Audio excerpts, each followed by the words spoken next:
সারাদিন একটা জোরের দাম থাকেনি, একটা গাড়ি আটকে নিয়ে তার কাছ থেকে নিয়েছে 5,000। ট্রাফিক যদি আসলে কর্মর ভিতর না ফিরে যায়, হ্যাঁ, তাহলে এটা আসলে আদৌ সম্ভব না এই গাড়ি নিয়ন্ত্রণ করা। গাড়ি চালিয়ে কোনো শান্তি পায়নি তো, মনে করো জেনে সেনে আমাদের ধরেছে। এটা আর প্রশাসনকে ধন্যবাদ জানাই, কারণ ওনারা আমাদের জন্য কাজ করে, ওনাদের জন্য কাজ করে না, ওনারা দেশের জন্য কাজ করে।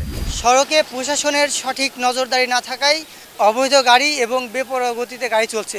সচেতন নাগরিক এবং সচেতন চালকেরা কিভাবে নিচ্ছে সেই বিষয়টি আপনাদেরকে জানাবো। একজন গরিব মানুষ গাড়ি চালিয়েছে, সারাদিন একটা জোরের দাম থাকেনি, একটা গাড়ি আটকে নিয়ে তার কাছ থেকে নিয়েছে 5,000 করে নিয়ে তারপর গাড়িগুলো ছেড়ে আছে। এগুলো তো বড় অন্যায় করেছে। এরা যদি সঠিকভাবে চালায় তাহলে তো অবশ্যই দরকার আছে, এদের তো দরকার আছেই। আমি তো মনে করি এটা ভালো কিছু না, আইনি শাসন থাকাটা প্রয়োজন। আর প্রশাসন থাকবেই না কেন, প্রশাসনেরও তো থাকার প্রয়োজন আছে, তারা তো সরকারি চাকরি করে। তারা যখন যে সরকার আসবে তখন সেই সরকারের কার্যক্রমরা করবে। কিন্তু এই যে প্রশাসনগুলো তাদের চাকরিজীবী, তারা চাকরির কাজে তাদের কর্মস্থানে আসছে না, থাকছে না, এর জন্যই বর্তমান যারা রাষ্ট্র চালাচ্ছে তারা কি বিবেচনা করছে, এটা তাদের বিবেচনার বিষয়। সাধারণ পাবলিক তো চায় তাদের নিরাপত্তা, জানমালের নিরাপত্তা চাই, তাহলে তো সাধারণ পাবলিক এখন জানমালের কোনো নিরাপত্তা পাচ্ছে না। না, গাড়ি চালাইতে আমাদের কোনো সমস্যা হচ্ছে না। হ্যাঁ, গাড়ি ঘোড়া বেপরোয়া চলছে, সেই হিসাবে তো ছোটোখাটো গাড়িগুলো তো ঝুঁকিপূর্ণ বলে মনে হয়। আসলে এই পুলিশ যেভাবে ট্রাফিক যেভাবে নিয়ন্ত্রণ করতো, ট্রাফিক যদি আসলে কর্মর ভিতর না ফিরে যায়, হ্যাঁ, তাহলে এটা আসলে আদৌ সম্ভব না এই গাড়ি নিয়ন্ত্রণ করা।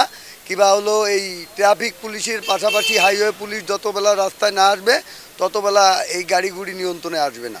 হ্যাঁ, এখন বর্তমান যে গভর্নমেন্ট আছে তার কাছে একটাই রিকোয়েস্ট যে ওরা ভুলভ্রান্তি মানুষের জন্য ভুলভ্রান্তি যা করেছে ওদের সুন্দর ক্ষমার দৃষ্টিতে দেখে রাস্তায় আনা ট্রাফিক বিভাগকে পূর্ণ বিবেচনা করার আবেদনটা আমি রাখি। প্রশাসনের যে ইয়েটা ছিল, চাপটা ছিল, আমাকে গাড়ি চালিয়ে কোনো শান্তি পায়নি তো, মনে করো জেনে সেনে আমাদের ধরেছে। গাড়ির লাইসেন্স থাকা সত্ত্বেও মনে করেন যে আমাকে বিভিন্ন হয়রানি পেরেশানি করেছে, ড্রাইভারকে কাছে জরিমানা করেছে, তারপর মারধর করেছে।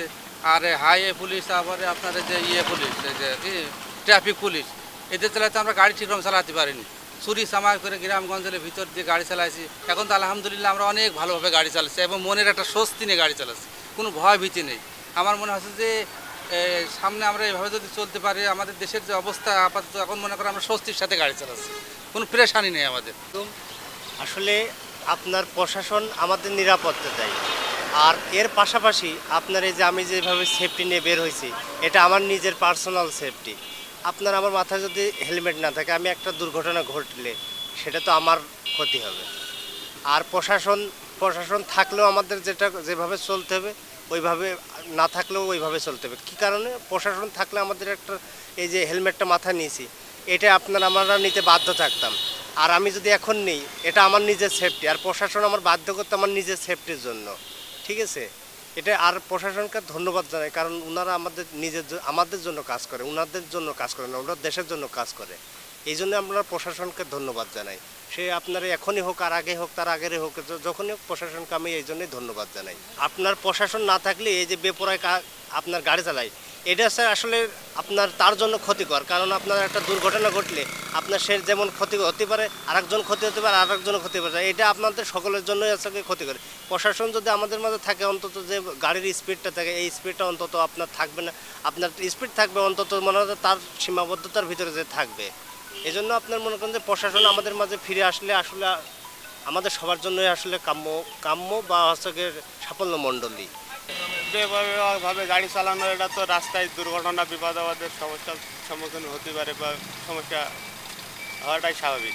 চললে তো আরও দুর্ঘটনা দিন দিন বাড়তে থাকবে, দুর্ঘটনা বাড়বে, সমস্যা হবে, জনগণের ভোগান্তি হবে। আমাদের সবাই রাস্তায় মূলত পুলিশ সার্জেন্টদের নিয়ে ড্রাইভাররা যে আতঙ্কে থাকে, যাতে এই পুলিশ সার্জেন্ট রাস্তায় যে চাঁদাবাজি করে এটা যাতে বন্ধ হোক। প্রশাসন আসুক, রাস্তায় নিরাপত্তা দিক, রাস্তায় ডাকাতি হচ্ছে বা বিভিন্ন সমস্যা হচ্ছে, এগুলো বন্ধ হোক, অবশ্যই চাই এটা।